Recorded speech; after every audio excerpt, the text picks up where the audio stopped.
అదే RTV app వార్తల్ని క్షణాల్లో చదివే అవకాశం ఉంటుంది. ఒక న్యూస్ పేపర్, ఒక టెలివిజన్ ఛానల్ మీ చేతుల్లో ఎప్పుడూ ఉంటాయి. వర్గ ప్రజలందరికీ, పాత్రికేయ మిత్రులందరికీ నమస్కారం. అయితే ఈరోజు మేమంతా ఇక్కడ గెలిచిన తర్వాత కొంత గ్యాప్ వచ్చింది. తర్వాత వచ్చి ఇంత విజయాన్ని అందించిన ప్రజలందరికీ కృతజ్ఞత చెప్పాలనే ఉద్దేశంతో సమావేశమయ్యాం. ప్రతి మండలానికి తర్వాత వెళ్తాం. ఇప్పుడైతే నియోజకవర్గంగా అందరికీ ఎమ్మెల్యే గారికి కానీ నాకు కానీ మంచి మెజారిటీతో గెలిపించారు. మీ అందరికీ ఒకసారి కృతజ్ఞత చెప్తున్నాం. అట్లాగే ఎలక్షన్ టైంలో మేము ఇచ్చిన క్యాంపెయిన్ టైంలో ఇచ్చిన ప్రామిస్లన్నీ కూడా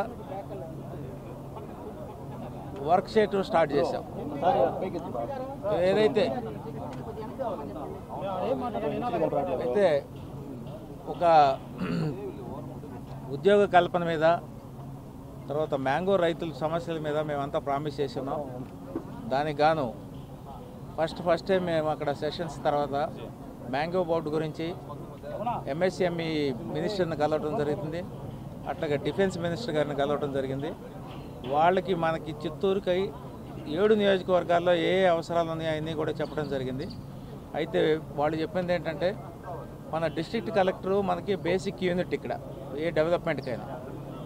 40 years of campus, hobby clubs, student mentoring, eco-friendly campus. KL, deemed to be university. So basic unit district collector దగ్గర నుంచి ప్రపోజల్ పంపండి. అది మన కన్సర్న్ మినిస్ట్రీ స్టేట్ గవర్నమెంట్లో వెళ్తుంది. అక్కడ నుంచి సెంట్రల్ గవర్నమెంట్కి వెళ్తుంది. అక్కడ మేము మళ్ళీ రెండోసారి ఈ ప్రపోజల్ వెళ్ళిపోయిన తర్వాత పర్స్యూ చేస్తాము. సో చేసిన ప్రామిస్లన్నీ, హామీలన్నీ కూడా నెరవేరుస్తాయి. చంద్రబాబు గారు చెప్పిన యూనివర్సిటీ గురించి కానీ, చంద్రబాబు గారు చెప్పిన రైల్వే సమస్యలు కానీ, సిల్క్ బోర్డు కానీ, టెక్స్టైల్ సమస్యలు కానీ మొత్తానికి అడ్రస్ చేయడానికి 10 సమస్యలు గుర్తించాం. అవన్నీ కూడా ఇప్పుడు ప్రయత్నాలు జరుగుతున్నాయి. మేబీ ఇక్కడ నుంచి ప్రపోజల్ వెళ్ళిపోయిన తర్వాత ఇంకొక 2-3 మంత్స్లో మనకి రిజల్ట్స్ కనబడతాయి. ఆ రిజల్ట్స్ వచ్చిన తర్వాత మరి ఒకసారి కలుద్దాం మనం. అట్లాగే ప్రజలందరికీ ఇంకొకసారి నా విజ్ఞప్తి ఏంటంటే, ఏదైతే ప్రామిస్లు చేశారో, ఏదైతే హామీ ఇచ్చారో బాబు గారు కానీ, ఎమ్మెల్యే గారు కానీ, ఎంపీ గారు కానీ, ఇవన్నీ అవుతాయి. టైం ఫ్రేమ్లో అన్నీ అవుతాయి. అందరూ నిబద్ధతతో పనిచేస్తున్నారు. ఇప్పుడుకున్న బడ్జెట్ ప్రాబ్లమ్స్ వల్ల ఇప్పుడు ఇమీడియట్గా జరగకపోవచ్చు, కానీ సెంట్రల్ బడ్జెట్ అయిపోయిన తర్వాత మన పనులన్నీ అయిపోతాయి. రోడ్డు పనులు కానీ, ఇన్ఫ్రాస్ట్రక్చర్ పనులు కానీ, తర్వాత అభివృద్ధికి సంబంధించిన పనులు కానీ అన్నీ అవుతాయి.